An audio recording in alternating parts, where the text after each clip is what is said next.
I would say our needs are changing, right? Our expectations are changing. If we talk about technology, today we are surrounded by technology.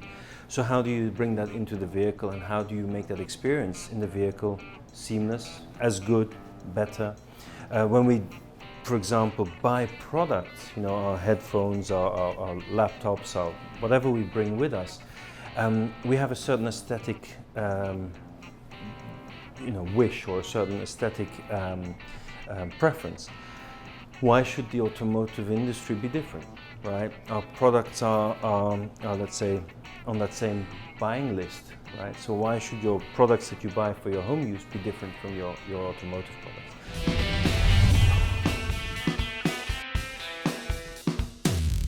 Electric cars have this trick where you have more packaging space because you can move the motors farther out. You got more wheelbase. In this specific application, what did that mean for you? The physical space is there, it's great. How can we visually enhance that? So we wanted to be able to create a sort of platform, if you will, where you can actually use the interior in your own personal way. Our IP, for example, is a very reduced, very simple and refined piece of design, but that solid shape creates that solidity, and then we've cut out negative shapes, so what we call a negative space, similar to photography, where you actually take volume away, and that then creates that lightness, and that lightness gives it this visual lightness, but it's also a great way to place then the screen and give it a space without it being overpowering. And we have that on the IP. On the doors we did the same, and that trick we use lighting to sort of give it that floating feeling, that very light feeling, as well as on the center console. So the center console we do exactly the same, and we create different levels of storage, the lower storage, the upper storage in the rear that we can extend to the second row passengers, so that we really use that space visually, but also create usability out of that. So you bring up lighting, which is a good point. Now, I'm gonna bring up a car. It's not yours, but it is related to you. Hyundai Ioniq 6, which just won practically everything at World Car today, this morning. That car has a unique trick in that they use lighting, like you're telling me, but they have ribs in the door panel. And the ribs aren't there to make it look like there's texture. The ribs are there to make the lighting give it a different appearance. So instead of using tactile feel, it's a visual feel where it changes the impact of the interior. I'm noticing they're not the only ones that have done this, and you're telling me you're doing it here. Is that a trend we're seeing now? So I think lighting in the car industry or in interiors has been used for a while now. But I think if you start to design with lighting in mind, you can create negative spaces, empty spaces, like we've done on the EV9, to guide light and to give light space to come alive, right? To sort of have a strong presence. So designing with it not as an afterthought, but as part of the design process. The DLO is interesting on this. You guys now granted it's a chunky design, the overall exterior is a chunky design, but you went with this unusual D pillar in the back, which does impact the DLO, the daylight opening. How did that impact your remit on making the interior look bigger when it really already is a larger vehicle? It's a combination of several elements, but it allowed us to kind of have that kick up, good view outside, and from your seating position you actually have that openness still. Yeah. The wheelbase is actually considerably longer than the Telluride. Like when you look at the car in pictures, you think of it that it looks big, but when you see it in person, it actually looks smaller than a Telluride, but in reality, it's the wheelbase of an S-Class. Was there a debate when you guys were first putting this thing together that you wanted that big of a difference between a Telluride, or was it from the get-go, you were always going to go with this much bigger wheelbase? So from a design point of view, we looked at the different options, swivel seat, of course the reclining seats, the comfort seats, the different things that the markets were looking for, and try to provide solutions for each of those. Was that in the remit before you got to the wheelbase size, speccing it out, or did it come after you specced out the wheelbase size? A combination, let's say, right? Some of these things presented themselves, right, as the wheelbase was quite quite long and we were able to use that flexibility, it allowed for certain things to happen. There are two battery choices. You've got a small one or a standard one, and then you've got one that's almost 100 kilowatt hours, and just under at 99. Was there an opportunity to create more space in the car with a small battery, or is it the same between both? Yeah, we have the same floor, the same approach, so that we can design, with that constant, let's say, and make sure that the vehicle can do all these things in the interior, whichever technology or whichever battery you're using. It's no secret that Karim Habibi, that runs design for Kia, he came from BMW. Mm-hmm. Where did you come from? From BMW. Exactly. Genau. What aspects, give me an idea, how long were you at BMW? 10 years. And you were doing interior design there yes. as well? What aspects, BMW has, I would say, evolved the most consistent over any car manufacturer that has now turned a UX into effectively an iPad? I always look at them as the reference, the gold standard of a UX. That's a balance between making the screens, but also making it safe with a unified controller. At first, 20 years ago, it was terrible. It was a train wreck. But now, it's to that point where it works. Is there anything that you have been bringing over from BMW that's now making its way into Kia's? Inspiration, specific design theory, anything like that? I would say our needs are changing, right? Our expectations are changing. If we talk about technology, today we are surrounded by technology. So how do you bring that into the vehicle, and how do you make that experience in the vehicle seamless, as good, better?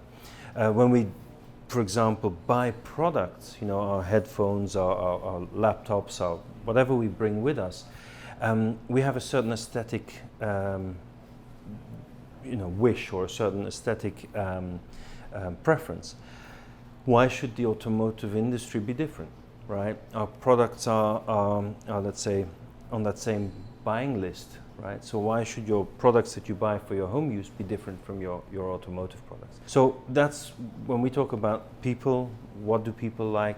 What are their use cases? What are their needs? What are their aesthetic wishes? We feel that a lot can be learned from all the things around us, and not necessarily from the automotive industry itself. Let's be honest, they're no longer the car for the credit criminal. I don't know if you understand that term, living in Europe. But people buy a Kia like an EV6 GT because they want it now, not because they can get financing. And as a result, there's more, like you're saying, expectations of what the car can do. And the interior has to change. And as a result, the design has changed inside the car. Like you do this very unique thing, even in this one, but started with the EV6, where the back of the seat is like this molded coat hanger. It's like the most simple thing, but it's genius. However, the execution is still lacking a little bit. Because, and I understand why, because the price range is so much bigger than, say, in a BMW or a Mercedes. There might be a $30,000 version, and there might be a $60,000 version.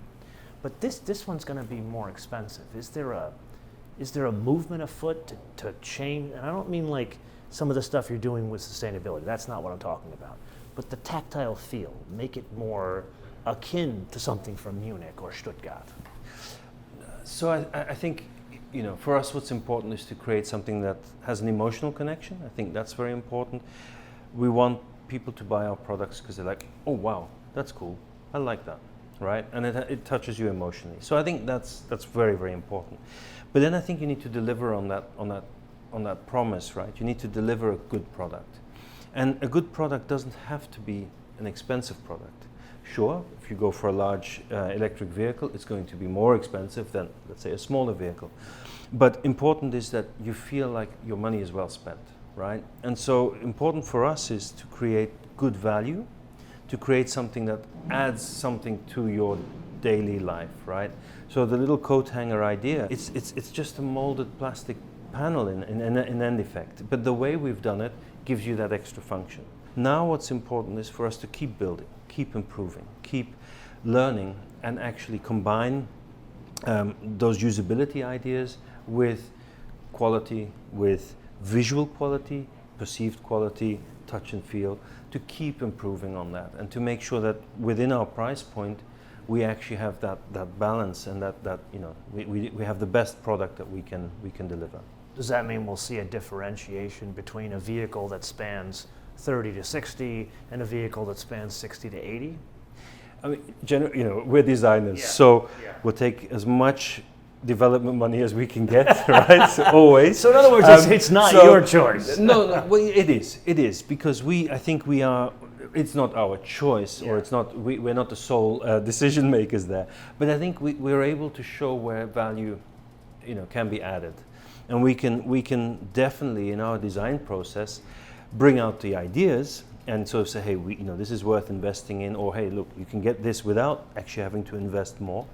But in the same way, we can talk about quality, perceived quality.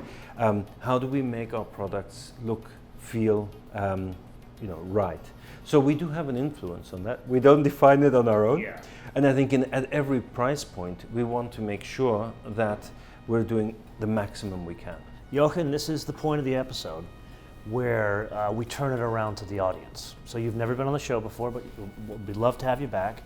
What I like to do here is to chat with the audience and get some feedback from them.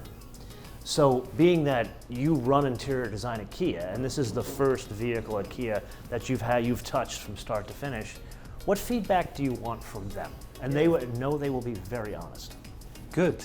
I think we talked a little bit about the fact that we want to design for users, for people who buy our cars, use our cars, and we feel it's really important to understand better what we can do and how we can improve that experience. So any feedback on ideas or on things that you feel we need to improve or are doing well, and how we can actually keep bringing relevant ideas and yeah.